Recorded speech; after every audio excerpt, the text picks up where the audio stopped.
We're going to learn today how to get control over our horse's hindquarters. And not in an elementary way where we used to disengage their hindquarters by tipping their nose and bending them around, but we want to do it now with more straightness. Hello, I'm Richard Winters, and I want to continue to talk to you today about the importance of body control. I wish we could talk about something else, but body control, it's not the main thing. Body control is everything. And if you're wanting to advance in your horsemanship, if you're wanting to progress, if you want more performance and athleticism, we've got to get control over our horse's body. These body control exercises are a series of building blocks, and every time we get one good, it will help us get the next one even better. Now you might be thinking, I understand body control. I understand hindquarter control. I did this on my colts when they were young. Disengage the hindquarters. And you know what? That's right. That's a good thing to know. But it's kind of a kindergarten maneuver. When you tip that horse's nose to you, put some inside leg on your horse and move those hindquarters out of the way, you disengage the hindquarters.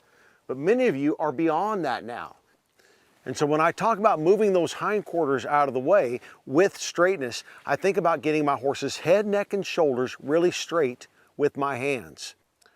So I'm going to pick up on my horse and get his head, neck, and shoulders as straight as I possibly can. Now I'm going to open up this right side. I'm going to press with this left leg, back and in, and I want to move those hindquarters around the forequarters with straightness. I don't want to see my horse's left eye right now. Envision this idea. Put your horse's front feet in a little circle. If you laid a hula hoop on the ground and put their front feet in that hula hoop, could you keep those feet there while you move the hindquarters around? Or if you had hobbles on your horse, how would his hindquarters move around his forequarters with those hobbles on? So with our hands, head, neck, and shoulders straight, with our leg back and in, we move those hindquarters around and ask them to step around. And don't get greedy at first. They don't have to go all the way around. Maybe just a step or two is what you get. Or maybe a quarter turn or a half turn, and then you build on that until they can step around very rhythmically and smooth. And again, pay attention to your horse's eye, because what eye you see at any given time is a clear indication of how your horse's body is shaped up. If you see that opposite or outside eye, your horse is probably counterbent and he's probably doing a kindergarten maneuver. So now I want you to think about moving the hindquarters around with straightness. So with my hands, I'm going to keep my horse's head, neck, and shoulders as straight as I can. And I'm going to open up the left side. I'm going to have my right leg come back, and I want to walk the hindquarters around without counterbending my horse. So I cannot see my horse's right eye right now like I could in that kindergarten maneuver.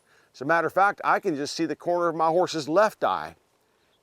A turn on the forehand. Now your horse might not be at that spot yet. You might still find that you're counterbending them a little bit to get this done, but just be heading towards more straightness all the time. Don't keep them in kindergarten forever. Get them straighter and straighter where you can separate these body parts out. When you move your leg back, the hip comes over without the whole body falling over.